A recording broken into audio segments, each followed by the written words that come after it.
তোমার প্রতিপালকের জন্য সালাত আদায় করো, এরপরে কুরবানি করো। আগে সালাত না আগে কুরবানি? তাহলে বেনামাজির কুরবানি নেই, মরা পর্যন্ত বেনামাজি কুরবানি দিলে কুরবানি হচ্ছে না। এটা আল্লাহ নিজে বলছেন, আমার ফতোয়া নয়। এই ফতোয়া দিতে মদিনা বিশ্ববিদ্যালয়ে পাশ করা লাগবে না। এই সূরাটা জানলেই হবে, আর ইসলামের একটু বুঝ থাকলেই হবে। আল্লাহ বলছেন ফাসাল্লি লিরাব্বিক, তুমি তোমার প্রতিপালকের জন্য আগে সালাত, তারপরে কি? তো সালাতই নাই, তো আপনি 12 লক্ষ টাকা দিয়ে গরু কিনতে যাচ্ছেন কেন? কথা বোঝা গেল না মনে হয় আমার কথা? তো কুরবানি। আর যে কোনো ইবাদতের পূর্বে হালাল রুজি, ঘুষের টাকাতে উট কিনে কুরবানি দিলে কুরবানি কবুল হবে না, হালাল টাকা থাকতে হবে। এটা কুরবানি। কুরবানির খুব গুরুত্ব বহন করে। কুরবানির উদ্দেশ্য কি? তাকওয়া। লা ইয়ানালাল্লাহু লুহুমুহা ওয়ালা দিমাউহা। আল্লাহ বলছেন আমার কাছে গোশত পৌঁছায় না, রক্ত পৌঁছায় না, ওয়ালাকিন ইয়ানালুত তাকওয়া মিনকুম, তোমাদের তাকওয়া পৌঁছায়। কে কত আমাকে ভয় করে আমার তাওহীদের স্বীকৃতি দিচ্ছ, আমার তাওহীদের উপরে স্বীকৃতি দিয়ে তোমরা কুরবানি করো, তোমাদের তাকওয়া পৌঁছাবে। কুরবানি অনেক নেকির কাজ, কুরবানি করবেন। যারা সামর্থ্যবান আছেন তাদের কুরবানি করবেন, এটা গুরুত্বপূর্ণ সুন্নাত। এরপরে ঈদের দিনে আমাদের করণীয় আছে। ঈদের দিনে গোসল করবেন, গোসল করা মুস্তাহাব। সাহাবীগণ গোসল করতেন, গোসল করবেন। রাসূল সাল্লাল্লাহু আলাইহি ওয়াসাল্লাম ঈদের দিনে বিশেষ পোশাক পরতেন। সারা বছর পরেছেন, কিন্তু ঈদের দিনে বিশেষ পোশাক, যাতে মনে হয় যে ঈদের দিন। কথা বোঝা গেল না মনে হয়? অনেক লোক আছে গেঞ্জি গায়ে দিয়ে টুপি পরে চলে যায়। জুমার দিনেও আছে অনেক মানুষ গেঞ্জি গায়ে দিয়ে এসেছে। জি না, ইসলামের একটা লেবাস আছে, সময় সংকীর্ণ আমি আপনাকে বলতে পারছি না। সুন্দর পোশাক পরে আসবেন, মনে হয় যেন ঈদের দিন। মনে হয় কেন? তো ঈদেরই দিন, তাহলে সুন্দর পোশাক পরবেন। 3 নম্বর সুন্নাত হচ্ছে ঈদের দিনে, ঈদুল ফিতরের দিনে আল্লাহ রাসূল খেজুর না খেয়ে যেতেন না। 1টা হোক, 5টা হোক, 3টা হোক, বেজুর খেজুর খেয়ে যাওয়া সুন্নাত। বুখারীতে এসেছে ইয়াকুলুহুন্না বিতরান, তিনি বেজুর খেজুর খেয়ে ঈদুল ফিতরের দিন যেতেন, মানে না খেয়ে যেতেন। আর ঈদুল আজহার দিনের সুন্নাত হচ্ছে তিনি সালাত আদায় না করে কিছু খেতেন না। 3টা হাদিসে পরপর এসেছে, তিনি সালাত আদায় না করে খেতেন না, কুরবানির আগে খেতেন না। ইয়াকুলু মিন আজহিয়াতিহি, আরেকটা হাদিসে আসছে তিনি কুরবানির গোশত দিয়ে ইফতার করতেন। সুবহানাল্লাহ। এরপরে কি? রাসূল সাল্লাল্লাহু আলাইহি ওয়াসাল্লাম আরেকটি সুন্নাত ঈদের দিন, রাসূল সাল্লাল্লাহু আলাইহি ওয়াসাল্লাম যেই রাস্তা দিয়ে যেতেন, যাওয়ার সময় এক রাস্তা, আসার সময় আরেক রাস্তা ব্যবহার করতেন। এটা একটা সুন্নাত। 6 নম্বর সুন্নাত ঈদের পায়ে হেঁটে যাওয়া সুন্নাত। কি দেখলেন যে ঈদের মাঠ 1-1.5-2 কিলোমিটার পায়ে হেঁটে যাওয়া সম্ভব। 10 কিলোমিটার তাহলে তো আর হয়তো বা সম্ভব হচ্ছে না, সেটা ব্যতিক্রম, আপনি গাড়ি নিয়ে যান। কিন্তু দেখতে পাচ্ছেন আপনার জন্য সম্ভব, তাহলে কি হেঁটে যাবেন? পায়ে হেঁটে তো যাওয়া সুন্নাত। রাসূল সাল্লাল্লাহু আলাইহি ওয়াসাল্লাম পায়ে হেঁটে পরিবারকে নিয়ে যেতেন, জামাইকে নিয়ে যেতেন, নাতি হাসান হুসানকে নিয়ে যেতেন, চাচাকে নিয়ে যেতেন, চাচাতো ভাইকে নিয়ে যেতেন, গোলাম যারা তাদেরকে নিয়ে যেতেন, পায়ে হেঁটে নিয়ে যেতেন। আর যাওয়ার সময় 7 নম্বর সুন্নাত হচ্ছে তাকবীর পাঠ করবেন বেশি বেশি। আল্লাহু আকবার, আল্লাহু আকবার, লা ইলাহা ইল্লাল্লাহ, আল্লাহু আকবার, আল্লাহু আকবার ওয়া লিল্লাহিল হামদ। এবার বলতেই থাকবেন। রাসূল সাল্লাল্লাহু আলাইহি ওয়াসাল্লাম সালাত শেষ করা পর্যন্ত বলতেই থাকতেন ঈদুল ফিতরের দিন। আর ঈদুল আজহার তাকবীর কি? ওই যে যেদিন চাঁদ উঠেছে সেদিন থেকে নিয়ে 13 জিলহজ পর্যন্ত একেবারে যত করতে পারেন, এটা আম। আর খাস সাহাবীগণ বেশি বেশি করতেন 9 জিলহজ ফজরের সালাত থেকে 13 জিলহজ আসর সালাত পর্যন্ত। প্রত্যেক সালাতের পরে হাটে বাজারে জোরে জোরে তাকবীর পাঠ করতেন, তাহলিল করতেন। লা ইলাহা ইল্লাল্লাহ, আল্লাহু আকবার, আল্লাহু আকবার, লা ইলাহা ইল্লাল্লাহ, আল্লাহু আকবার, আল্লাহু আকবার ওয়া লিল্লাহিল হামদ। এইভাবে তিনি তাকবীর পাঠ করতেন। এটা ঈদুল আজহার তাকবীর। কাজে আপনারা তাকবীর পাঠ করবেন। ঈদের সালাত শেষে, ঈদের সালাত শেষে আপনারা কুশল বিনিময় করবেন, কোলাকুলি নয়, সালাম দিবেন। অথবা সাহাবীগণ দোয়া বলতেন, আল্লাহুম্মা তাকাব্বাল আল্লাহু মিন্না ওয়া মিনকুম, তোমাদের আমাদের সবার ঈমান আমল আল্লাহ কবুল করুন, আমিন। এভাবে তারা কুশল বিনিময় করতেন। সালাত শেষ, কুরবানির প্রস্তুতি নেবেন। কুরবানি করার পদ্ধতি, দক্ষিণ দিকে মাথা দিয়ে দিবেন, আপনার পশু বাম দিকে কাত করবেন, চোয়ালের উপরে ডান পা দিতে পারেন, বিসমিল্লাহ আল্লাহু আকবার বলে জবহ করলেন। জবহ শেষ, কোঠা বাসা শুরু। কোঠা বাসা করে কোরবানির গোশত যারা কষায়, এদেরকে গোশত থেকে দেওয়া যাবে না, নির্দিষ্ট মূল্যে টাকা দিয়ে দিবেন। কি দিয়ে দিবেন? টাকা। গোশত থেকে দেওয়া যাবে না। এরপরে কোটা বাসা শেষ, গোশত বন্টন করবেন। আল্লাহ বলছেন ফাকুলু মিনহা ওয়াতইমুল বাইসাল ফাকির, তুমি খাও, দুস্থ গরিব ফকির মিসকিনকে দাও। কোরবানির গোশত কিভাবে বন্টন করবেন? এক ভাগ নিজের জন্য রেখে দেন, এক ভাগ যারা প্রতিবেশী কোরবানি দিতে পারেনি মিসকিন এদেরকে দিবেন, আর আরেক ভাগ যারা দূর থেকে এসেছে সায়েল ভিক্ষুক, কথা বোঝা গেল না মনে হয়? 3 ভাগে ভাগ করা ভালো। এক ভাগ নিজের জন্য, এক ভাগ যারা প্রতিবেশী কোরবানি দিতে পারেন তাদেরকে দেন, আর আরেক ভাগ রাখেন যারা সায়েল ভিক্ষুক দূর থেকে যারা এসেছে তাদেরকে দেন। এভাবে দিতে থাকেন, দিতে থাকেন। রাসূল সাল্লাল্লাহু আলাইহি ওয়াসাল্লাম বলছেন, শোনো, বিগত বছরে তোমাদেরকে কুরবানির গোশত জমা করতে নিষেধ করেছিলাম, কেন? মানুষ দুর্ভিক্ষের ভিতরে ছিল। এবারে তোমরা খাও, জমা করে রাখো, 1 বছর ধরে জমা করেন, কোনো সমস্যা নেই। তবে আপনি পরিস্থিতি অনুযায়ী, প্রয়োজন অনুযায়ী দেন। ভিক্ষুক যারা প্রতিবেশীদেরকে দিতে থাকেন, কার্পণ্য করবেন না, তাহলে কুরবানি হবে না। কার্পণ্য যেন না আসে, দিতে থাকুন, নিজে খান, জমা করে রাখেন, ফকির মিসকিনকে দেন, ওটা তাদের হক। এরপরে কুরবানি প্রত্যেক পরিবারের জন্য একটি পশু যথেষ্ট। সামর্থ্য আছে 2টা 3টা 5টা দেন, কিন্তু পরিবারের পক্ষ থেকে একটি পশু যথেষ্ট, এটা রাসূল সাল্লাল্লাহু আলাইহি ওয়াসাল্লাম বলেন। অযথা ভেজালে যায়েন না, 7 ভাগে যায়েন না, ওটা সমস্যা হবে। সফরের হাদিস, এ নিয়ে ইখতিলাফ আছে, আল্লাহ আমাদেরকে উত্তমটা করার তৌফিক দান করুন। যারা বলছে 7 ভাগে জায়েজ, ওরা আবার শেষে সত্য করে বলে যে একাকী দেওয়াই উত্তম, বলে না? তা আপনি বাজারে গেছেন, পচা মাছ কিনবেন না টাটকা মাছ কিনবেন? তো এতে খুব ভালো, আর এটাতে কি হচ্ছে? তাও 7 জনে দিচ্ছেন, 5 জনই বেনামাজি, কারো ঘুষের টাকা সুদের টাকা, ভেজাল লেগে গেছেন, পা নিয়ে, তারপরে কলিজা নিয়ে মারামারি। কি অবস্থা! কি তাকেও আপনার পাইলে চলে যাবে কোথায়? এই জন্য পরিবারের পক্ষ থেকে একটা দেন। আল্লাহ একটা পরিবারের পক্ষ থেকে একটা আত্মা চাচ্ছেন, কথা বুঝেছেন? কি ইব্রাহিম আলাইহিস সালাম কয়টা কুরবানি দিয়েছেন? তারই অনুসরণে আমরা দিই। রাসূল সাল্লাল্লাহু আলাইহি ওয়াসাল্লাম মুকিম অবস্থায় 10 বছর মদিনার জীবনে তিনি কুরবানি করেছেন একাকী। কি?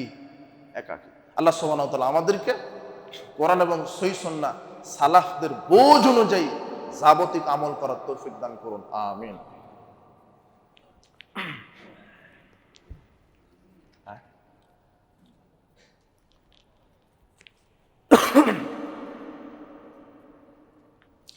আলহামদুলিল্লাহি ওয়াহদা ওয়াসসালাতু ওয়াসসালামু আলা মান লা নাবিয়্যা বা'দা।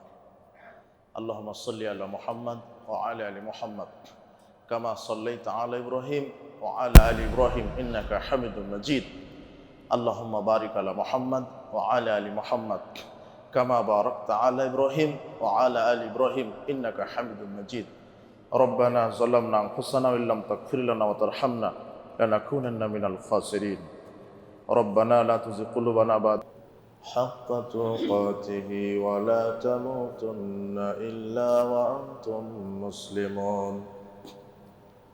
يا أيها الناس اتقوا ربكم الذي خلقكم من نفس واحدة وخلق منها زوجها وبث منهما رجالا كثيرا ونساء واتقوا الله الذي تساءلون به والأرحام إن الله كان عليكم رقيبا. يا أيها الذين آمنوا اتقوا الله وقولوا قولا سديدا يصلح لكم أعمالكم ويغفر لكم ذنوبكم ومن يطع الله ورسوله فقد فاز فوزا عظيما. أما بعد فإن خير الحديث كتاب الله وخير الهدي هدي محمد صلى الله عليه وسلم وشر الأمور محدثتها وكل محدثة بدعة وكل بدعة ضلالة وكل ضلالة في النار. فأعوذ بالله من الشيطان الرجيم.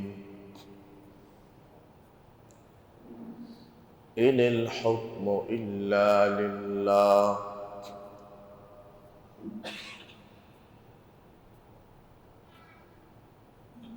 عن ابن مسعود قال قال رسول الله صلى الله عليه وسلم ليس شيء يقربكم إلى الجنة إلا وقد أمرتكم به وليس شيء يقربكم إلى النار إلا وقد نهيتكم عنه رواه الحاكم في المستدرك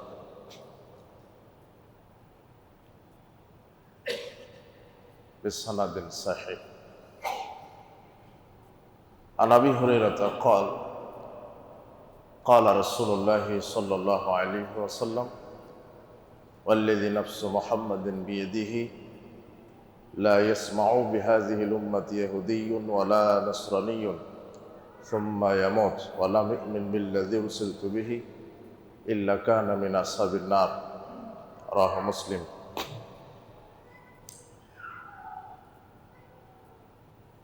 প্রশংসা আল্লাহ সুবহানাহু ওয়া তাআলার জন্য, যে মহান রব আমাদেরকে পবিত্র ঘর মসজিদে এখানে আসার বসার তৌফিক দিয়েছেন। পবিত্র জুমাবারে খুতবা শ্রবণ করার এবং খুতবা প্রদান করার যে মহান মনিব আমাদেরকে তৌফিক দিয়েছেন, সেই প্রতিপালকের দরবারে আমরা লাখো কোটি শুকরিয়া আদায় করছি। আমরা সকলেই বলছি আলহামদুলিল্লাহ। লাখো কোটি দরুদ ও সালাম বর্ষিত হোক মানবতার মুক্তির দূত সৈয়দুল মুরসালিন নবিকুল শিরোমণি নবী সম্রাট রাহমাতাল লিল আলামিন জনাবে মুহাম্মদ রাসূলুল্লাহ সাল্লাল্লাহু আলাইহি ওয়াসাল্লামের প্রতি।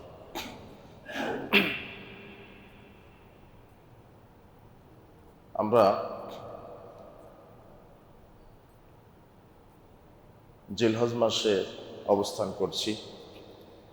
আপনারা বিগত দিনগুলিতে জেনেছেন জিলহজ মাসের প্রথম 10 দিনের যে ফজিলত,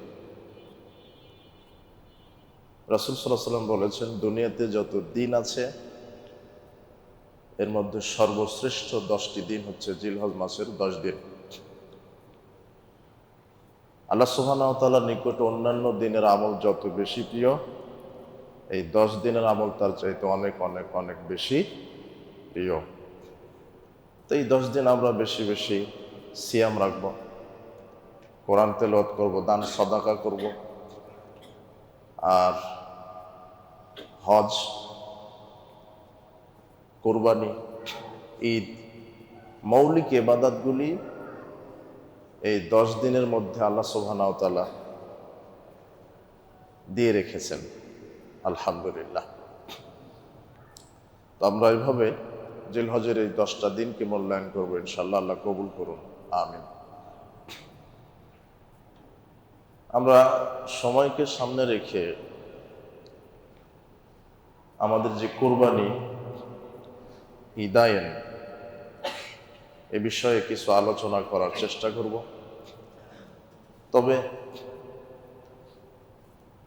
উল্লেখিত বিষয়ে আলোচনা করার পূর্বেই ভারাক্রান্ত হৃদয়ে দেশের এমন একটা পরিস্থিতিতে আমাদেরকে খুতবা দিতে হচ্ছে যখন দেশের মানুষ নিরাপত্তাহীনতায় ভুগছে। খুন খারাপি, জেনা, ব্যভিচার, হত্যা, ধর্ষণ, মারামারি, রাহাজানি, দুর্নীতি, সমাজটা ছেয়ে গেছে। মানুষ তার নিজের জীবনের নিরাপত্তা পাচ্ছে না, মানুষ তার সম্পদের নিরাপত্তা পাচ্ছে না, মানুষ ন্যায় বিচার পাওয়ার অধিকার হারিয়ে ফেলেছে, মানুষ একজন নারী তার সতীত্বের নিরাপত্তা হারিয়ে ফেলেছে, মানুষ তার মর্যাদা, তার সম্মান নিয়ে টিকে থাকার অধিকার হারিয়ে ফেলছে। মানুষ শান্তিতে নিরাপত্তার সাথে বসবাস করবে এই অধিকার আজকে মানুষের কাছে নেই, কেউ দিতে পারে না। তাহলে এখান থেকে আমাদের বাঁচার পথ কি? কি প্রতিকার, কি উপায়? মানুষ কি করলে শান্তিতে বসবাস করতে পারে? কি করলে মানুষ নিরাপদে থাকতে পারে, কি করলে মানুষ তার অধিকার ফিরে পেতে পারে, কি তার প্রতিকার, কি করলে মানুষ ন্যায় বিচার পেতে পারে, কি তার প্রতিকার, কি করলে একজন নারী তার সতীত্ব ধরে রাখতে পারে।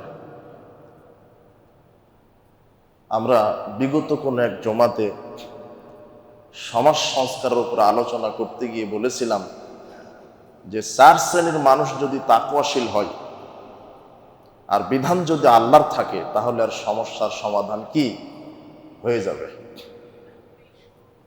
হয়তোবা আপনারা অনেকেই ছিলেন, অনেকে ছিলেন না। 4 শ্রেণীর মানুষকে তাকওয়াশীল হতে হবে। তার এক, যারা দেশের নেতৃত্ব স্থানে আছে এদেরকে তাকওয়াশীল হতে হবে। 2, যারা প্রশাসনিক বিভাগে আছে। 3, যারা আলেম, প্রকৃত আলেমের ভূমিকা পালন করতে হবে, হক কথা বলতে হবে।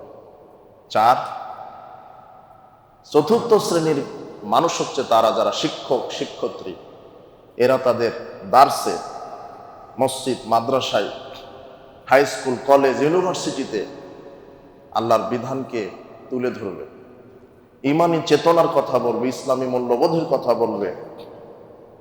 এই 4 শ্রেণীর মানুষ যদি তাকওয়াশীল হয় আর সংবিধান যদি আল্লাহর হয় তাহলে মানুষ তার যাবতীয় নিরাপত্তা ফিরে পাবে ইনশাআল্লাহ।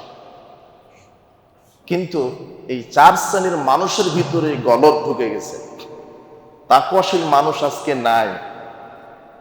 যারা নেতৃত্ব পর্যায়ে আছে অধিকাংশ ক্ষেত্রেই ফাসেকের ভূমিকা পালন করছে, কেউ মুনাফিকের ভূমিকায়, কেউ জালেমের ভূমিকায়, কেউ কাফেরের ভূমিকায়, কেউ বা নাস্তিক্যবাদীর ভূমিকায় এরা দেশের নেতৃত্ব দিচ্ছে। আল্লাহ তুমি এদেরকে হেদায়েত দান করো।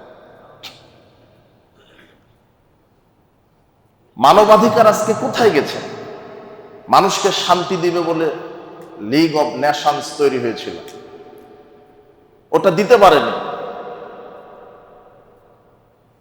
ইউনাইটেড নেশন অর্গানাইজেশন, জাতিসংঘ তৈরি হলো, তাও মানুষের শান্তি, মানবাধিকার ফেরত দিতে পারেনি।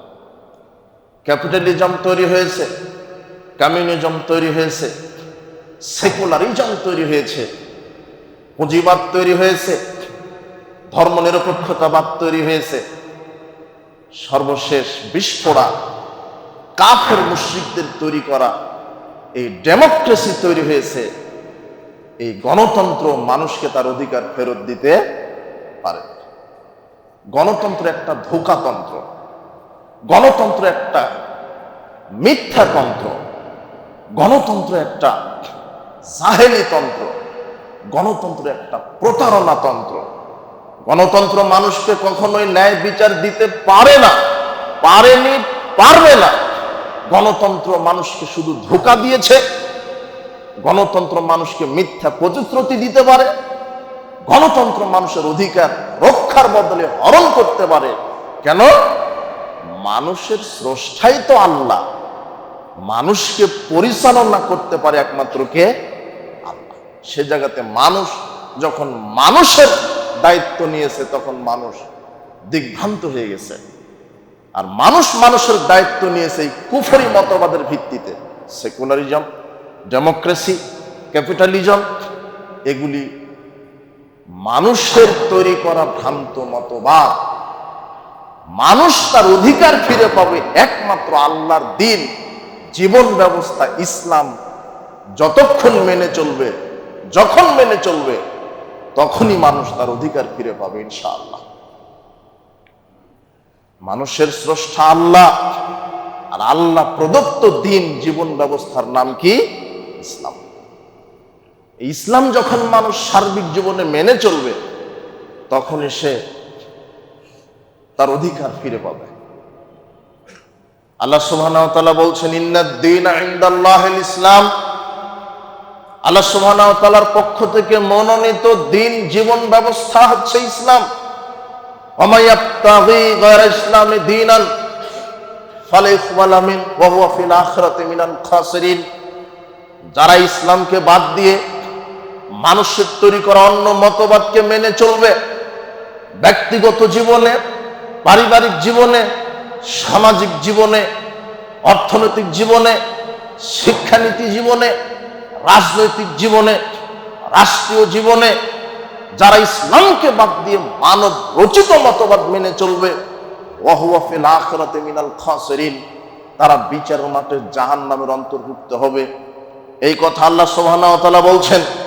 সর্বকালের জন্য আদম আলাইহিস সালাম থেকে এখান থেকে নিয়ে কিয়ামত পর্যন্ত মানুষের জন্য একটাই জীবন ব্যবস্থা, একটাই বিধানের নাম, তার নাম ইসলাম।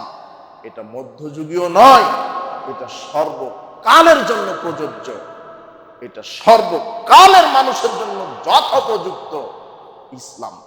মানবতার অধিকার ফিরিয়ে দিতে পারে আল্লাহর দ্বীন, এই জীবন ব্যবস্থা ইসলাম।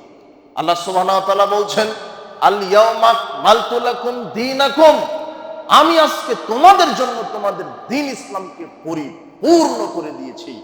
ওয়া আতমামতু আলাইকুম নি'মাতি, আমি আমার নিয়ামতকে তোমাদের জন্য পরিপূর্ণ করে দিয়েছি। ওয়া রাদিতু লাকুমুল ইসলামা দীনা, আর আমি আল্লাহ তোমাদের জন্য কিয়ামত পর্যন্ত দ্বীন ইসলামকে মনোনীত করে আমি আল্লাহ সন্তুষ্ট হয়ে গেছি। যেই জায়গাতে আল্লাহ সন্তুষ্ট, কিয়ামত পর্যন্ত মানুষের জন্য একটাই জীবন ব্যবস্থা, তার নাম কি? ইসলাম। এই কথা আল্লাহ বলছেন। ইসলাম ব্যতীত মানুষের পৃথিবীতে কল্যাণের আশা করা যায় না। মানব রচিত বিধান দিয়ে মানুষ কল্যাণ পেতে পারে না। মানব রচিত আইন কানুন দিয়ে মানুষ কল্যাণ পেতে পারে না। এই পৃথিবী আল্লাহর তৈরি, মানুষ আল্লাহর সৃষ্টি।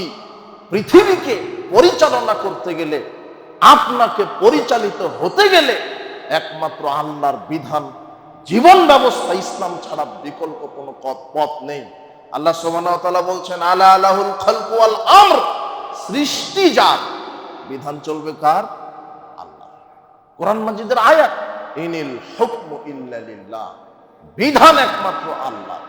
আল্লাহ সুবহানাহু ওয়া তাআলা বলছেন, মানুষের নিরাপত্তা, মানুষের শান্তির অধিকার, নিরাপত্তার অধিকার। আল্লাহ সুবহানাহু ওয়া তাআলা বলছেন, আল্লাযীনা আমানু, যারা ঈমান এনেছে, ওয়ালাম ইয়ালবিসু ঈমানাহুম বিযুলমিন, ঈমানের সাথে শিরক মিশ্রণ করেনি, উলাইকা লাহুমুল আমনু, আমি আল্লাহ তাদেরকে নিরাপত্তা দান করব। ওহুম মুহতাদুন, আর তারাই হচ্ছে হেদায়েত প্রাপ্ত। ঈমানের সাথে কি মিশ্রিত করেনি? শিরক। যারা ঈমানের সাথে, তাওহীদের সাথে শিরক মিশ্রণ করেনি, আমি আল্লাহ তাদেরকে নিরাপত্তা দিব। আল্লাহ সুবহানাহু ওয়া তাআলা বলছেন, লিইলাফি কুরাইশ ইলাফিহিম রিহলাতাশ শিতাই ওয়াস সাইফ ফালইয়াবুদু রাব্ব হাযাল বাইত। পৃথিবীর মানুষ, তোমরা এই কাবা ঘরের রবের বিধান মেনে চলো, এই কাবা ঘরের রবের ইবাদত করো। আল্লাযী আত'আমাহুম মিন জু' ওয়া আমানাহুম মিন খাউফ। যদি আমি আল্লাহর বিধান মেনে চলো, তাহলে আমি তোমাদেরকে ক্ষুধার সময় খেতে দিব, আর ভীতির সময় নিরাপত্তা দান করব। ভীতির সময় কে নিরাপত্তা দান করবে? শান্তিতে রাখবে কে? আল্লাহ। কার বিধান মেনে চললে? আল্লাহর বিধান। আজকে নিরাপত্তা আছে? আমি এক জমাতে এখানেই বলে গেছিলাম যে আপনার মেয়েটা স্কুল কলেজ বিশ্ববিদ্যালয়ে গিয়ে সতীত্ব নিয়ে ফিরে আসবে, এই গ্যারান্টি কেউ দিতে পারে?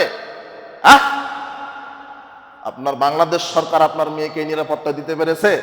আর তার মেয়েই যখন রাস্তাতে যায়, সামনে 2টা বডিগার্ড, পিছনে 2টা বডিগার্ড। কথা বুঝতে পারেননি? বুঝতে পারেন কি আমার কথা? নেতা নেত্রীর ওদেরই নিরাপত্তা নেই।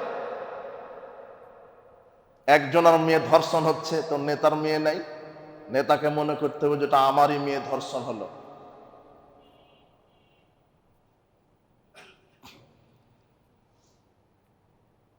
বুখারীর 3612 নম্বর হাদিস, খাব্বাব বিন আরাত রাদিয়াল্লাহু আনহু বলছেন, শাকাউনা ইলা রাসূলিল্লাহ সাল্লাল্লাহু আলাইহি ওয়াসাল্লাম, আমরা একদা রাসূল সাল্লাল্লাহু আলাইহি ওয়াসাল্লামের কাছে অভিযোগ করলাম। কি অভিযোগ? আমরা বললাম, আল্লাহর নবী মুতাওয়াসসিদুন বুরদাতান লাহু ফি যিল্লিল কাবা। ওই সময়তে রাসূল সাল্লাল্লাহু আলাইহি ওয়াসাল্লাম কাবার ছায়াতে তিনি চাদর গায়ে দিয়ে বিশ্রাম করছিলেন। এই সময়তে সাহাবীগণ খাব্বাব বিন আরাত তিনি বলছেন, আমরা গিয়ে বললাম, আল্লাহর নবী, আলা তাস্তানসিরু লানা, আলা তাদউল্লাহ লানা, আপনি কি আল্লাহর জন্য একটু দোয়া করবেন না, যাতে করে আল্লাহ আমাদেরকে সহযোগিতা করে।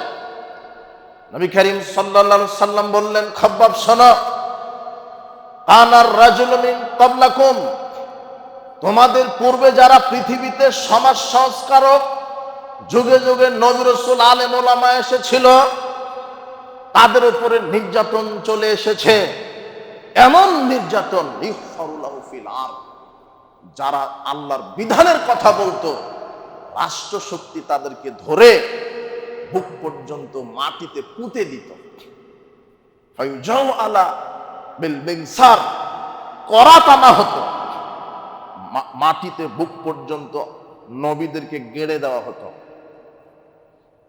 করাত আনা হতো। ফায়ুজাউ আলা রাসিহি, করাতটা মাথার উপরে রেখে দেওয়া হতো। ফায়ুশাক্কু বিসনাতাইন, সমাজ সংস্কারক যারা ছিলেন, আলেম ওলামা, নবী রাসূল, তাদেরকে চিরে দ্বিখণ্ডিত করে ফেলা হয়েছে। মা ইয়াসুদ্দু যালিকান দীনি, এত কষ্ট দেওয়ার পরেও কোন আলেম ওলামা, কোন নবী রাসূল আল্লাহর দিন থেকে সরে যায়নি, আল্লাহর বিধানের উপরেই ছিল। নবী করিম সাল্লাল্লাহু আলাইহি ওয়াসাল্লাম বলছেন, লোহার চিরুনি দিয়ে শরীর থেকে গোশত, হাড্ডি, শিরা উপশিরা আলাদা করে ফেলা হয়েছে, এত কঠিন ভাবে শাস্তি দেওয়া হয়েছে, তারপরও নবী রাসূল আলেম ওলামা দিন থেকে সরেনি। খাব্বাব তুমি শোনো, ওয়াল্লাহি, আল্লাহর কসম, লাইউতিমান হাযাল আমর, এই জমিনে অবশ্যই আল্লাহ তার দিনকে একদিন পরিপূর্ণতা দান করবেন। সেদিন কি হবে?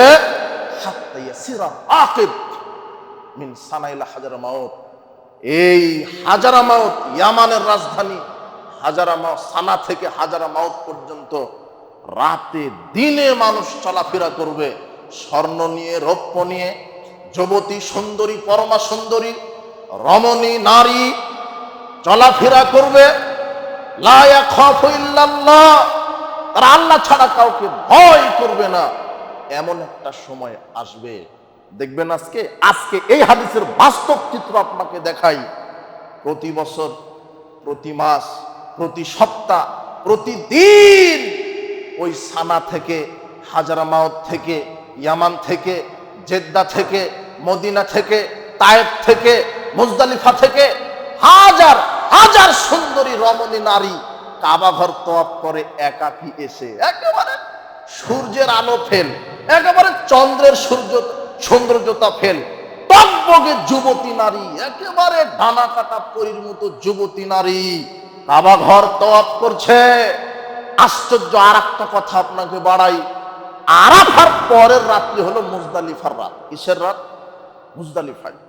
যারা হজ করতে গেছেন তারা দেখেছেন, মুজদালিফায় একেবারে মরুভূমি, না ওপরে তাঁবু আছে, না ছামিয়ানা আছে, নাকি প্রাচীর আছে, নাকি দেওয়াল আছে, হাজারো লক্ষ নারী পুরুষ ওই বালির উপরে শুয়ে আছে, হাজারো লক্ষ নারী পুরুষ বালির উপরে শুয়ে আছে, দিন রাত তওয়াফ করে চলে যাচ্ছে নারীরা। আজ পর্যন্ত কি এই ইতিহাস আপনারা পেয়েছেন যে কাবা ঘরে, মুজদালিফায়, সাফা মারওয়ায় কোন একটা নারী ধর্ষিত হয়েছে? বোঝা গেল না মনে হয় আমার কথা? কোন একটা নারীকে হাইজ্যাক করা হয়েছে? কেন হয়নি? ইচ্ছে করলেই তো রেপ করা যায়। মুজদালিফায় আপনি গেছেন কিনা, রাত কাটিয়েছেন কিনা, একেবারে এখানে নারী শুয়ে আছে, এখানে পুরুষ, কেউ কাউকে চিনে না, দেখেনি কোনোদিন, একেবারে টকবগে সুন্দরী নারী, একেবারে ডানা কাটা পরি শুয়ে আছে, কিন্তু ওখানে টাচ করার সুযোগ নেই। ওকে ধর্ষণ করবে, রেপ করবে, ওকে ওই ছিনিয়ে নিয়ে যাবে এই ক্ষমতা নাই। কেন নাই বলেন তো? ওদের সংসদে কার বিধান কায়েম আছে? বুঝেন না নাকি আপনারা? ভাত খান তো। আর আপনার মেয়েটা এই যে 1/2 কিলোমিটার একটা প্রতিবেশীর বাড়িতে বেড়াতে গিয়ে আর নিরাপদ নাই। এই অবাক! এটা হলো কার বিধান? আল্লাহ বলছেন ফালইয়াবুদু, তোমরা আমার ইবাদত করো। ওয়া আমানাহুম মিন খাউফ, আমি তোমাদেরকে ভীতির সময়তে আমি আল্লাহ নিরাপত্তা দান করব। কথা বুঝেছেন? এই কথা আমি বলে গেছিলাম গত কোন জুমাতেই, যে সংসদে যদি কার বিধান বসানো হয়, আল্লাহ, মানুষের বিধান দিয়ে বিচার হবে না। অবাক কথা, অপরাধী 7 বছর বয়সের একটা বাচ্চাকে এই কথা যখন স্মরণ হচ্ছে, হৃদয়ে রক্তক্ষরণ হচ্ছে।